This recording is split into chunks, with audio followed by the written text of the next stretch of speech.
शब्द का अर्थ है उसे भी अनुग्रह ही कहा गया है, क्योंकि उपकार भी हित रूप ही होता है। अतः सबका उपकार करने वाले शिव सर्वानुग्राहक हैं। शिव के द्वारा जड़ चेतन सभी सदा हित में ही नियुक्त होते हैं, परंतु सबको जो एक साथ और एक समान हित की उपलब्धि नहीं होती, इसमें उनका स्वभाव ही प्रतिबंधक है। जैसे सूर्य अपनी किरणों द्वारा सभी कमलों को विकास के लिए प्रेरित करते हैं, परंतु वे अपने अपने स्वभाव के कारण एक साथ और एक समान विकसित नहीं होते। स्वभाव भी पदार्थों के भावी अर्थ का कारण होता है, किंतु वह नष्ट होते हुए अर्थ को कर्ताओं के लिए सिद्ध नहीं कर सकता। जैसे अग्नि का संयोग सुवर्ण को ही पिघलाता है, कोयले या अंगार को नहीं, उसी प्रकार भगवान शिव परिपक्व मत वाले पशुओं को ही बंधन मुक्त करते हैं, दूसरों को नहीं। जो वस्तु जैसी होनी चाहिए वैसी वह स्वयं नहीं बनती। वैसी बनने के लिए कर्ता की भावना का सहयोग होना आवश्यक है। कर्ता की भावना के बिना ऐसा होना संभव नहीं है। अतः कर्ता सदा स्वतंत्र होता है।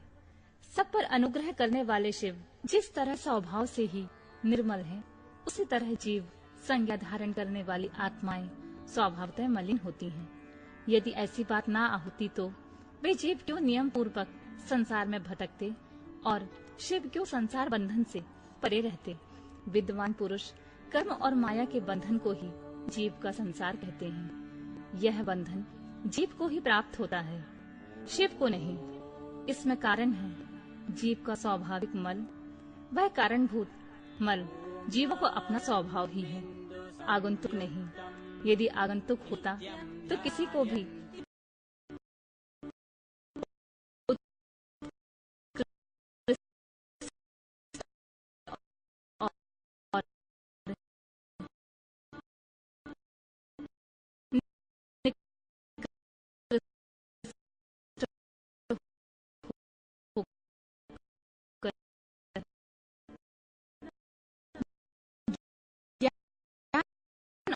और ऐश्वर्य आदि की विषमता को प्राप्त होते हैं। अर्थात कुछ लोग अधिक ज्ञान और ऐश्वर्य से युक्त होते हैं तथा कुछ लोग कम।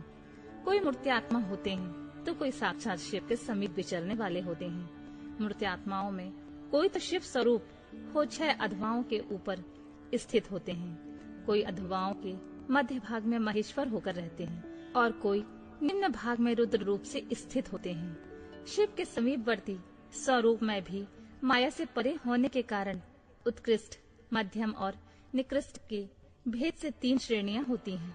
यहाँ निम्न स्थान में आत्मा की स्थिति होती है, मध्य स्थान में अंतरात्मा की स्थिति होती है और जो सबसे उत्कृष्ट श्रेणी का स्थान है उसमें परमात्मा की स्थिति है।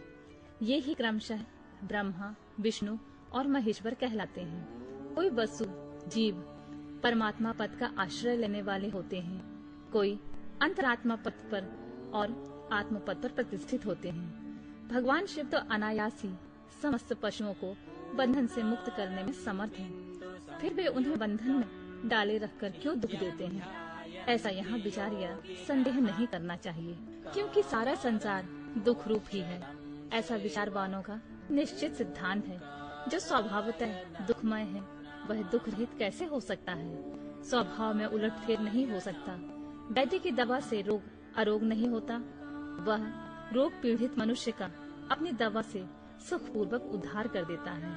इसी प्रकार जो स्वभावतः मलिन और स्वभाव से ही दुखी हैं, उन पशुओं को अपनी आज्ञा रूपी औषधि देकर शिव दुख से छुड़ा देते हैं। रोग होने में वैद्य कारण नहीं है, परंतु संसार की उत्पत्ति में शिव कारण है। अतः रोग और वैद्य के दृष्टांत में शिव और संसार की दृष्टांत में समानता नहीं है, इसलिए इसके द्वारा शिव पर दोषारोपण नहीं किया जा सकता। जब दुख स्वभाव सिद्ध है तब शिव उसके कारण कैसे हो सकते हैं। जीवों में जो स्वाभाविक मल है वही उन्हें संसार के चक्र में डालता है। संसार का कारणभूत जो मल अचेतन माया आदि है, वह शिव का सानिध्य प्राप्त किए बिना ही स्वयं चेष्टाशील नहीं हो सकता। जैसे चुंबक मणि लोहे का सानिध्य पाकर ही उपकारक होता है, लोहे को खींचता है, उसी प्रकार शिव भी जड़ माया आदि का सानिध्य पाकर ही उसके उपकारक होते हैं, उसे सचेष्ट बनाते हैं। उनके विद्यमान सानिध्य को अकारण हटाया नहीं जा सकता। अतः जगत के लिए जो सदा अज्ञात है, वे ही शिव इसके अधिष्ठाता हैं। शिव के बिना यहाँ कोई भी चेष्टाशील नहीं होता। उनकी आज्ञा के बिना एक पत्ता भी नहीं हिलता। उनसे प्रेरित होकर ही यह सारा जगत विभिन्न प्रकार की चेष्टाएं करता है। तथापि वे शिव कभी मोहित नहीं होते। उनकी आज्ञा रूपनी जो शक्ति है, वही सबका नियंत्रण करती है। उसका सब ओर से मुख है। उसी ने सदा इस संपूर्ण दृश्य प्रपंच का विस्तार किया। तथापि उसके दोष से शिव दोषित नहीं होते। जो दुर्बुद्धि मानव मोहवश इसके विपरीत मान्यता रखता है, वह नष्ट हो जाता है। शिव की शक्ति के वैभव से ही संसार चलता है। तथापि इसमें शिव दूषित नहीं होते। इसी समय आकाश से शरीर रहित वाणी सुनाई दी। सत्यम ओम अमृतम सौम्यम, इन पदों का वहाँ स्पष्ट उच्चारण हुआ। उसे सुनकर सब लोग बहुत प्रसन्न हुए।